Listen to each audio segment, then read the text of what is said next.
एक new game आई थी जिसका मैंने आपको अपने टेलीग्राम चैनल में बताया था और उसके बाद कुछ लोगों को वहाँ से फ़ायदा हो भी गया है और उसके बाद कुछ लोगों को फ़ायदा नहीं हो रहा। बेसिकली कुछ लोगों को फ़ायदा क्यों नहीं हो रहा, उनको समझ नहीं आ रही। एक तो अकाउंट बनाने का तरीका नहीं उनको पता चल रहा और दूसरा ये है कि अकाउंट बनाने के बाद प्लेटफॉर्म के कुछ प्रोटोकॉल्स होते हैं जो कि हमने कंप्लीट करने होते हैं। तो आज की वीडियो में आपको प्रॉपर्ली गाइड करने वाला हूं। सबसे पहले तो बताता चलूं, वीडियो को बिल्कुल स्किप नहीं करना और आपने वीडियो को फुल वॉच करना है, क्योंकि इस वीडियो में आपको 4 से 5 चीज़ें मैं बताऊंगा जो आपने फॉलो करनी है और वो जैसे ही आप फॉलो करेंगे। अकाउंट बनाना तो आसान होता है, आपने जीमेल लगाया या अपना फेसबुक या कोई भी अकाउंट अपना बाइंड किया, अकाउंट आपका बन गया। लेकिन अकाउंट बनाने के बाद अकाउंट का सेटअप भी करना होता है और ये सिर्फ इस प्लेटफॉर्म का नहीं बता रहा, हर प्लेटफॉर्म में होता है कि आपने अपना अकाउंट सेटअप करना होता है। तो आज की वीडियो में अकाउंट सेटअप के साथ साथ आपको कुछ और भी बताऊंगा। तो आपने करना ये है, सबसे पहले तो आपने मेरा यूट्यूब चैनल को सब्सक्राइब कर लेना है, उसके बाद मेरे टेलीग्राम चैनल को फॉलो कर लेना है, क्योंकि वहाँ पर ऐसी बहुत सारी अपडेट आती रहती है। वहाँ पर मैं अक्सर आपको कुछ ना कुछ नया बताता रहता हूँ। अब आपने करना क्या है, सबसे पहले टेलीग्राम में आने के बाद यहाँ पर आप लिखेंगे ज़ोहेब रिव्यूज़, ठीक है।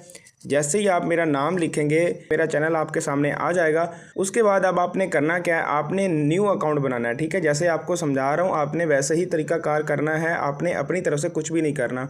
ये लिंक के ऊपर आपने क्लिक किया, लिंक के ऊपर क्लिक करने के बाद आप सीधा चले जाएंगे अपने गूगल प्ले स्टोर में। गूगल प्ले स्टोर में आने के बाद इसका आप अकाउंट बनाएंगे। जो आपका जेम गाला वाला ईमेल था ना, वो आपने यहाँ पर नहीं लगाना, ठीक है। आपने कोई न्यू ईमेल लगाना, ठीक है। अकाउंट बनाने के बाद आप करोगे क्या, वो आपको बता देता हूँ। अकाउंट बनाने के बाद ये आपको एक ऑप्शन मिलता है प्रोफाइल आइकन का, इसके ऊपर आपने क्लिक करना है और यहाँ पर आपको दोबारा से एक प्रोफाइल वाला ऑप्शन मिलता है जिसके ऊपर लिखा हुआ है माय प्रोफाइल, ठीक है। अब यहाँ पर क्लिक करने के बाद आपने जो अकाउंट सेटअप करना है ना, वो आपको बता रहा हूँ। आपने इस वीडियो को अपने सारे जो आपके टीम मेंबर हैं उनको शेयर कर देना है, ताकि उनको अच्छे से समझ आ सके कि उन्होंने काम कैसे करना है। क्योंकि अगर वो अच्छे से काम नहीं करेंगे या वो सही समझ के काम नहीं करेंगे तो आपको भी कोई फ़ायदा नहीं होना और उसके बाद उनको भी कोई फ़ायदा नहीं होना। अब जैसे कि यहाँ पर जो अकाउंट है ना, इसका कोई भी यहाँ पर सेटअप नहीं हुआ। जैसे कि यहाँ पर प्रोफाइल पिक्चर भी नहीं लगी हुई। पहले तो मैं इसका कलर चेंज कर लेता हूँ।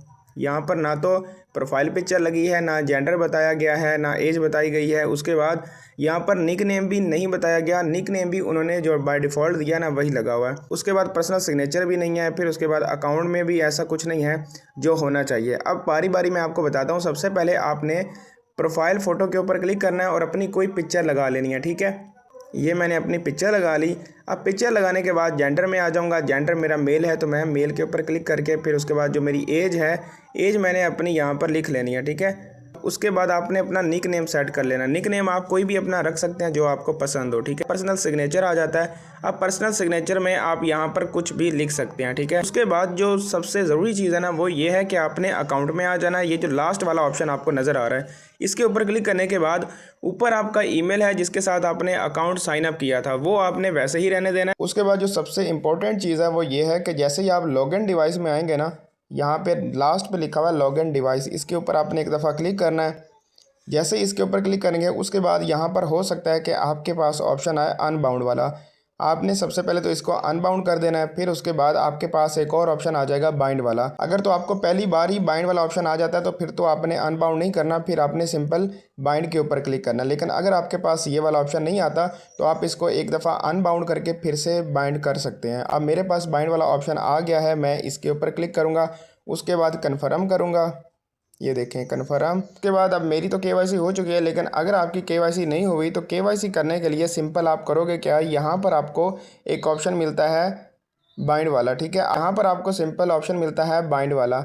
आपने बाइंड के ऊपर क्लिक करना है। जैसे ही आप बाइंड के ऊपर क्लिक करेंगे आपके सामने कुछ इस तरह से बॉक्स आ जाएगा, ठीक है, सर्कल वाला। आपके सामने एक सर्कल बना हुआ आ जाएगा, उसके अंदर आपने अपना फेस रखना है और उसके बाद आपने अपनी पिक्चर अपलोड कर देनी है। आपकी केवाईसी हो जाएगी। दोबारा से बताता चलूँ, आपने सेटिंग में आ जाना है। अकाउंट में आने के बाद यहाँ पर आपको लॉगिन डिवाइस का ऑप्शन मिलता है। इसके ऊपर क्लिक करने के बाद यहाँ पर आपको एक और ऑप्शन मिलता है बाइंड वाला, ठीक है। बाइंड में आने के बाद आपने उसके ऊपर जैसे ही क्लिक करना है ना, तो आपके सामने एक कैमरा ओपन हो जाएगा सर्कल नुमा। फिर उसके बाद आपने वहाँ पर अपना फेस जो सर्कल है उसके अंदर रखना है, आपकी केवाईसी हो जाएगी। इस तरह से आप केवाईसी करेंगे तो आपको कुछ फ़ायदा हो सकता है, आपके मेंबर्स को कुछ फ़ायदा हो सकता है। क्योंकि जब तक आप यहाँ पर रियल यूज़र नहीं गिने जाएंगे आपका कोई फ़ायदा नहीं है। क्योंकि सिस्टम के मुताबिक अगर आप रियल यूज़र हैं तो फिर ही आपको फ़ायदा हो सकता है।